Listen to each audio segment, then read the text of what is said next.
Hello दोस्तों, नमस्कार। तो हमारी आज की कहानी है मामा शकुनी के वो 7 अज्ञात रहस्य जो दुनिया से छुपाए गए। तो चलिए इस कहानी को हम शुरू करते हैं। नंबर 1, शकुनी के माता पिता। शकुनी गांधार नरेश राजा सुबाल के पुत्र थे। शकुनी का जन्म गांधार के राजा सुबाल के राजप्रासाद में हुआ था।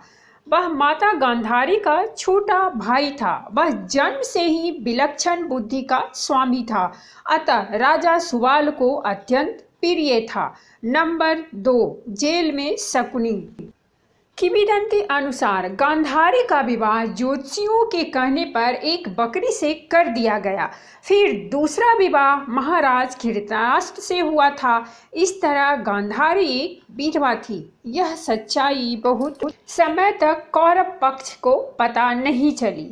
यह बात जब महाराज धृतराष्ट्र को पता चली तो वे बहुत क्रोधित हो उठे।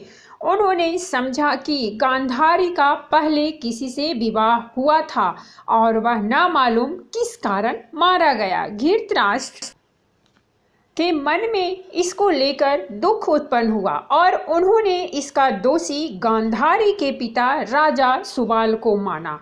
धृतराष्ट्र ने गांधारी के पिता राजा सुबाल को पूरे परिवार सहित कारागार में डाल दिया। दोस्तों, कारागार में उन्हें खाने के लिए केवल एक व्यक्ति का भोजन दिया जाता था। केवल एक व्यक्ति के भोजन से भला सभी का पेट कैसे भरता। यह पूरे परिवार को भूखे मार देने की साजिश थी। राजा सुबाल ने यह निर्णय लिया कि वह यह भोजन केवल उनके सबसे छोटे पुत्र को ही दिया जाए, ताकि उनके परिवार में से कोई तो जीवित बच सके, और वह था शकुनी। यह भी कहा जाता है कि विवाह के समय गांधारी के साथ उनका भाई शकुनी और आयु में बड़ी उनकी एक सखी हस्तिनापुर आई थी और दोनों ही यहीं रह गए थे। नंबर 3, जेल से मुक्त हुआ शकुनी। एक एक करके सुबाल के सभी पुत्र मरने लगे। सब लोग अपने हिस्से का चावल शकुनी को दे देते थे ताकि वह जीवित रहकर कौरवों का नाश कर सके। सुबाल ने अपने सबसे छोटे बेटे शकुनी को प्रतिशोध के लिए तैयार किया।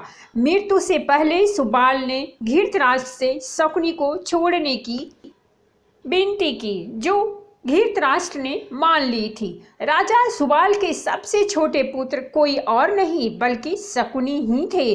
शकुनी ने अपनी आंखों के सामने अपने परिवार का अंत होते हुए देखा और अंत में शकुनी जिंदा बच गए। जब कौरवों में वरिष्ठ युवराज दुर्योधन ने यह देखा कि केवल शकुनी ही जीवित बचे हैं, तो उन्होंने पिता की आज्ञा से उसे क्षमा करते हुए अपने देश वापस लौट जाने या फिर हस्तिनापुर में ही रहकर अपना राज देखने को कहा। शकुनी ने हस्तिनापुर में रुकने का निर्णय लिया। नंबर 4, बदले की भावना। कौरवों को छल व कपट की राह सिखाने वाले शकुनी उन्हें पांडवों का विनाश करने में पग पग पर मदद करते थे, लेकिन उनके मन में कौरवों के लिए केवल बदले की भावना थी, क्योंकि धृतराष्ट्र ने शकुनी के संपूर्ण परिवार को जेल में डाल दिया था और उनको बस मुट्ठी भर अनाज ही खाने को दिया जाता था।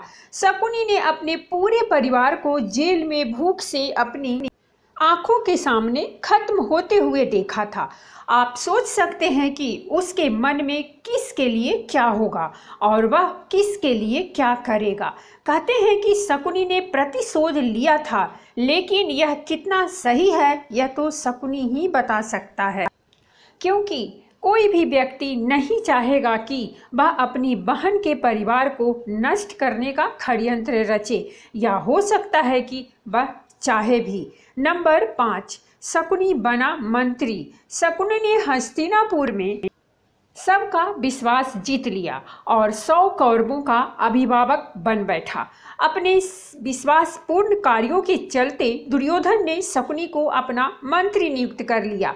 सर्वप्रथम उसने गांधारी व धृतराष्ट्र को अपने वश में करके धृतराष्ट्र के भाई पांडु के विरुद्ध षड्यंत्र रचने और राज सिंहासन पर धृतराष्ट्र का आधिपत्य जमाने को कहा।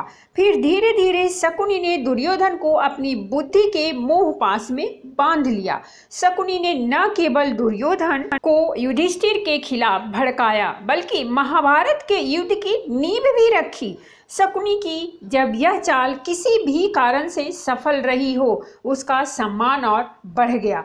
गांधारी अपने भाई की चाल को समझती थी और वह अपने पुत्र को बुराइयों से दूर रहने को कहती थी, लेकिन उसकी नहीं चलती थी। पति, भाई और पुत्र के बीच गांधारी विवश थी। नंबर 6, शकुनी के पासे। यह बहुत कम लोगों को मालूम होगा कि शकुनी के पास जुआ खेलने के लिए जो पासे होते थे वह उसके मृत पिता के रीढ़ की हड्डी के थे। अपने पिता की मृत्यु के पश्चात शकुनी ने उनकी कुछ हड्डियां अपने पास रख ली थी। शकुनी जुआ खेलने में पारंगत था और उसने कौरवों में भी जुए के प्रति मुंह जगा दिया था। नंबर 7, शकुनी का वध। कुरुक्षेत्र के युद्ध में शकुनी ने दुर्योधन का साथ दिया था। शकुनी जितनी नफरत कौरवों से करता था उतनी ही पांडवों से, क्योंकि उसे दोनों की ओर से दुख मिला था। पांडवों को शकुनी ने अनेक कष्ट दिए। भीम ने इसे अनेक अवसरों पर परेशान किया। महाभारत युद्ध में सहदेव ने शकुनी का इसके पुत्र सहित वध कर दिया। तो दोस्तों, ये थी हमारी आज की कहानी। अगर कहानी अच्छी लगी हो तो प्लीज़ हमारे चैनल को सब्सक्राइब कीजिए, वीडियो को लाइक और शेयर जरूर कीजिए। कहानी सुनने के लिए बहुत बहुत धन्यवाद। मिलते हैं हम एक नई कहानी के साथ।